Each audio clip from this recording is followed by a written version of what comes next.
is not a joke. I am not a punchline. I am a person, a complex human being with emotions. With emotions. With emotions.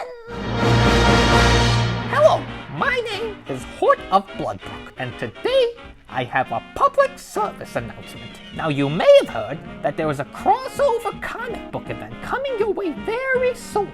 Red School, from the author of the wildly popular Red Queen fantasy series, Victoria Aveyar, and our very own Mr. Soman Chainani. Having read all the Red Queen books myself, I am beyond excited to be sharing the story with some amazing counterparts from Red Queen. Anyway, ahead of the release of Red School, I have been nominated by the esteemed faculty of the School for Good and Evil to serve as the official School for Good and Evil Red School Ambassador. Yes, it is true that nobody else volunteered, so without further ado, I would like to introduce to you the 5 things that Red Queen and the School for Good and Evil have in common.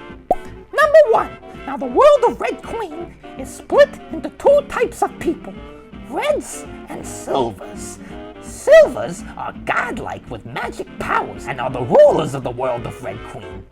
The Reds are normal people who end up being their slaves. If you're an Ever or Never who's felt at some point like an outcast in the group that you've been assigned or put in, then I think you'll relate to the struggles of the Reds and Silvers in Red Queen. 2. Like School for Good and Evil, Red Queen is packed with blood-pumping chases, booms and bangs, and the razzle-dazzle of magical combat. Now, I like to think that we of the woods have our own magic and can hold our own, but I tell you, those Nortons will give us a run for our money. They have burners who shoot fire out of their hands. They have green wardens who can control plants and twist them into any shape they want. Even whispers who have the power of mind control. I mean, sure, I can turn into a man-wolf, but geez Louise! In fact, the whole business of reading Red Queen has left me, if I'm being perfectly honest, a little depressed. Where is your common decency, Mr. Soman Chainani? You couldn't give me some cooler powers than turning into a man-wolf for 3 seconds at a time?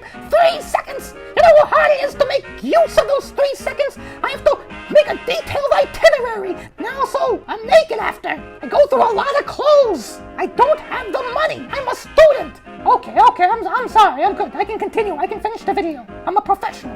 Where were we? Oh, yes. The 5 things that Red Queen and School for Good and Evil have in common. Number 3. Like School for Good and Evil, at the core of Red Queen is a complicated and very intense love triangle. In one corner, we have Cal, who's your meat-headed, goody, two-shoes prince, heir to the throne of the kingdom. Think of him like a slightly less annoying Tedros. In the second corner, we have Maven, his younger brother, who's thoughtful, smart, intelligent, clever, underappreciated, but also devilishly handsome in his own way. Think of him like, me. Both are fighting over the affections of Mare Barrow, a gal, a dame, as sizzling hot as the lightning she can shoot out her fingertips. Now there's a girl who sends a tingle down my spine. I mean, a real bolt of lightning to the cerebral cortex. Give me amnesia, Sophie who? But I digress. Number 4. Like School for Good and Evil, Red Queen is filled with duplicity and deception. Double-crossing double-dealers doubling down on their disloyalty. And all this drama is set in a sumptuous palace with balls and feasts and extravaganzas galore. If you like the kind of mystery and drama that you saw in School for Good and Evil, you won't be able to put down Red Queen. The 5th and final reason you should read Red Queen and Red School is that, like in School for Good and Evil, there is a colorful cast of side characters that make the world feel vibrant and alive and so much bigger than a bunch of bumbling heroes. Who needs them? Can I get an amen?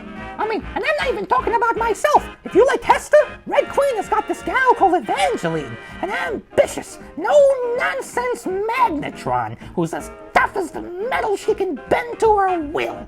I mean, she can control metal, for goodness sake. Are you not excited? Are you not entertained? In conclusion, Red Queen and School for Good and Evil are two fantasy series that go together like peanut butter and tofu. And I, for one, cannot wait to sink my teeth into this tale. This good tale. Remember, Part 1, Red School, releases October 27th. You can still reserve your free digital copy right now at www.red-school.com. And as a special limited time offer, we are giving away Part 2 of this comic extravaganza ahead of schedule and free of charge to those who've ordered a physical copy of Part 1. So if you don't want to wait until December to see what happens next, make sure you're one of those people who've pre-ordered a physical copy. I think that just about covers it. Thank you for your time. My name is Hort. Good night.